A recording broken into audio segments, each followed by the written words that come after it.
Hey everyone, welcome back to English Echo Daily. Really glad you're here today because we're talking about something that I think every single person listening can relate to: procrastination. That thing where you have something important to do, you know you need to do it, and yet somehow you end up doing absolutely everything else instead. Oh, procrastination, my old friend. I think procrastination might be one of the most universal human experiences. It doesn't matter where you're from, how old you are, what you do for a living. At some point, we all put things off. We all delay. We all find ourselves doing the dishes instead of starting that project that's due tomorrow. Exactly. And what's fascinating is that most people who procrastinate know they're doing it. It's not like you're unaware. You sit down at your desk, you open your computer, and then 45 minutes later, you've watched 6 YouTube videos and you reorganized your bookshelf, and you still haven't started the thing you needed to do. And then comes the guilt, that low level, constant guilt of knowing something is waiting for you, which is exhausting in its own way. Procrastination doesn't actually give you a break, it just moves the stress around without removing it. That's such a good point. People think procrastinating is a form of rest, but it's not. Real rest is when you've finished your work and you're genuinely relaxing. Procrastination is when your brain is half working, half avoiding, and it's draining. So, today we want to do two things. First, understand why we procrastinate, because the reasons are more interesting and more psychological than most people think. And second, talk about real practical strategies to stop doing it, things that actually work. Let's start with the why, because I think a lot of people believe procrastination is simply laziness. Like, if you procrastinate, it means you're a lazy person. But that's actually not what the research says at all. Right, and this is really important to understand. Procrastination is not a time management problem, it's an emotion management problem. What does that mean? It means that when we procrastinate, we're not avoiding the task itself, we're avoiding the negative feelings associated with the task. Think about it. What are the feelings that come up when you think about starting a difficult task? Anxiety about whether you'll do it well enough, boredom because the task isn't exciting, frustration because it feels overwhelming, self-doubt. What if I try and fail? All of these are uncomfortable emotions, and procrastination is your brain's way of escaping them, at least temporarily. So, when you scroll your phone instead of starting a project, your brain gets a little hit of relief.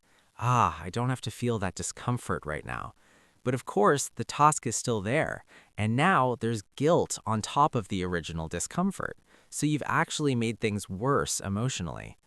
It's a really unhelpful cycle. Discomfort about task, avoid task, temporary relief, guilt, more discomfort, avoid more. And the longer you avoid, the bigger and scarier the task feels in your mind. Avoidance inflates everything. There's also something called perfectionism that drives a lot of procrastination. Perfectionists often procrastinate not because they don't care, but because they care too much. They're terrified of producing something imperfect, so they delay starting because as long as you haven't started, you haven't failed yet. I'll start when I feel ready. I'll do it when I'm in the right mood. I'll begin once I have more information. These are all perfectionist procrastination phrases. The right moment never quite arrives because the real issue isn't timing, it's fear. Understanding this changes everything. Because if procrastination is an emotional response, the solution isn't just try harder or be more disciplined. The solution involves understanding and managing those emotions differently. Okay, so let's get into the strategies. And I want to start with one that sounds almost too simple, but is genuinely one of the most effective things you can do. It's called the 2-minute rule.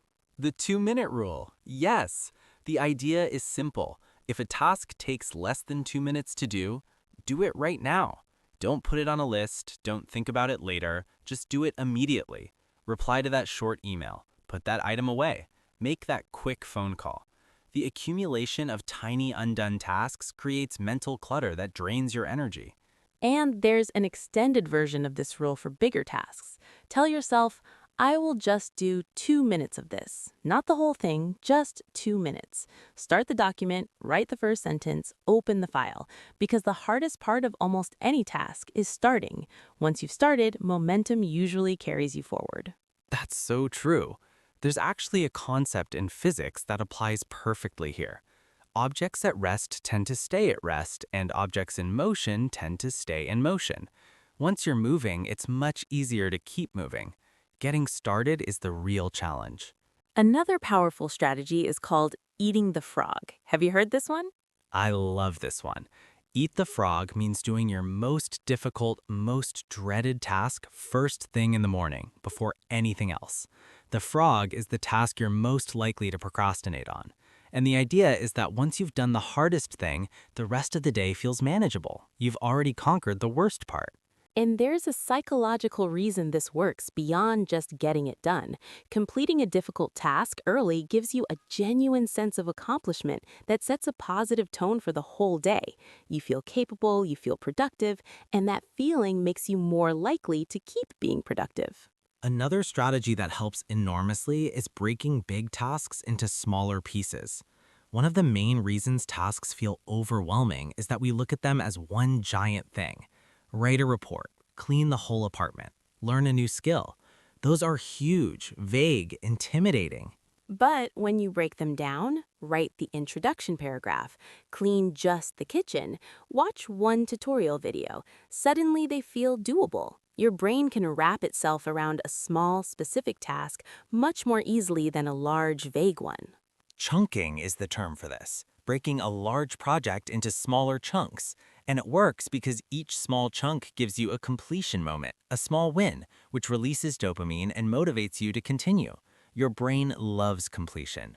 Speaking of which, let's talk about your environment, because this is something people underestimate massively. Your physical environment has an enormous influence on your ability to focus and avoid procrastination.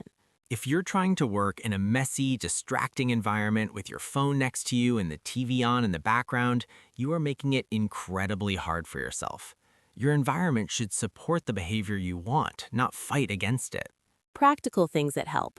Put your phone in another room, not just face down, but physically out of reach. Close browser tabs that aren't related to what you're doing. Have a dedicated workspace, even if it's just a specific corner of a table. Tell people around you that you need focused time. Small environmental changes make a surprisingly big difference. Out of sight, out of mind. A great English expression that applies perfectly here. If your phone is visible, you'll think about it. If it's in another room, you'll forget it exists. Remove the temptation from your environment rather than relying on willpower alone. Because willpower is actually a limited resource. Research suggests that willpower depletes throughout the day.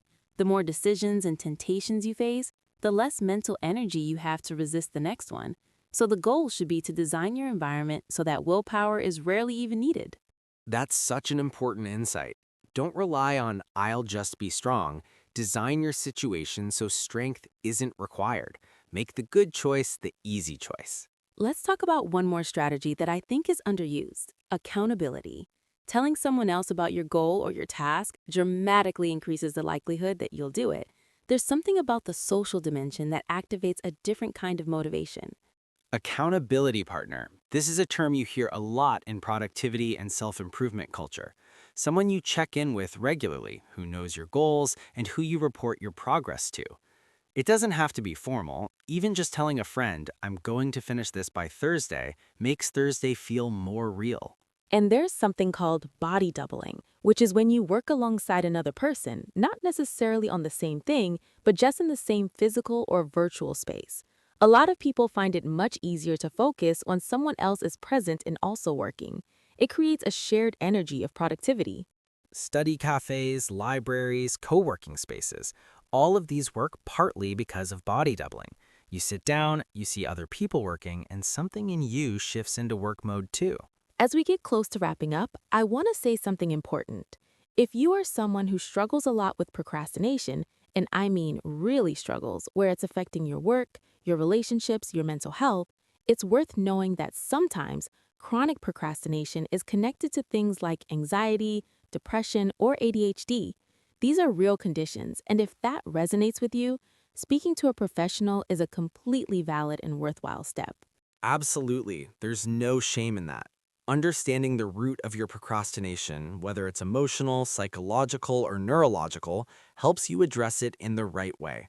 Self-awareness is always the first step. But for everyday garden variety procrastination, the kind we all deal with, the tools we talked about today really do work. 2-minute rule, eat the frog, break things into chunks, design your environment, find accountability. These are simple but genuinely powerful. The bottom line is this: you don't need to feel motivated to start. You need to start in order to feel motivated. Action comes first, feeling follows. Stop waiting for the perfect moment. Stop waiting to feel ready. Just begin. Imperfectly, messily, uncertainly, begin anyway. Stop procrastinating and start doing, even just for 2 minutes. That's all it takes to get the ball rolling. And once it's rolling, you'll be amazed how far it goes. Thank you so much for listening today, everyone. We hope this episode gave you not just useful English practice, but something genuinely helpful for your daily life. That's what English Echo Daily is all about. See you in the next episode. And hey, whatever task you've been putting off, go do it right after this. You got this. Bye, everyone. Go eat that frog. Bye.